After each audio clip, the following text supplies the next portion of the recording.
جی ناظرین، خبر شامل کرتے ہیں اسپین سے، جہاں سے عوام کی آواز سوشل میڈیا پاکستان کے پلیٹ فارم سے ہمیں اپڈیٹ کر رہے ہیں ممتاز سلوترا۔ نون لیگ اسپین کی طرف سے یوم پاکستان کی تقریب، تمام مکاتب فکر اور کارکنان کی کثیر تعداد میں شرکت۔ مسلم لیگ نون اسپین کی طرف سے یوم پاکستان کی تقریب زیر صدارت مسلم لیگ نون اسپین حاجی اسد حسین سے ہوئی۔ تقریب کا آغاز تلاوت قرآن پاک سے ہوا، جس کی سعادت کاری عبدالرحمان چودھری نے حاصل کی۔ اسٹیج سیکرٹری کے فرائض راجہ مشرف نے ادا کیے۔ مقررین نے خیالات کا اظہار کرتے ہوئے اس عزم کا اعادہ کیا کہ وہ ملک پاکستان کی بقا اور سلامتی کے لیے ہر قسم کی قربانی دیں گے۔ حال پاکستان زندہ باد کے نعروں سے گونجتا رہا۔ قدیر خان نے ملی نغمہ پیش کر کے خوب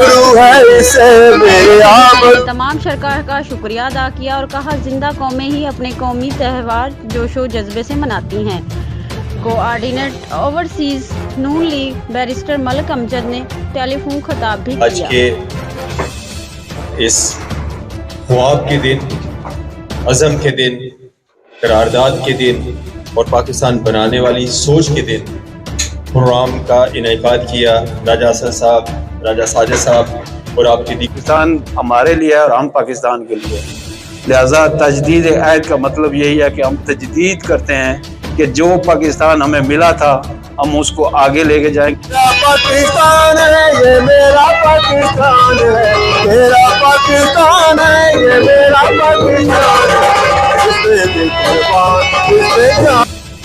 یہ ایک خاص دن ہے اس حوالے سے کہ 23 مارچ 1940 کو جو قرارداد اسپینش اتھارٹیز کے ساتھ پاکستانی کمیونٹی کے مسائل کو لے کر جانا، ان کے معاملات کو حل کرنا، ساتھ قدم ملا کے کھڑے رہے اور یہ کچھ چند مہینوں نا دے بنگلہ دیش تے مسلمان سن انہوں نے پیش کیتا سی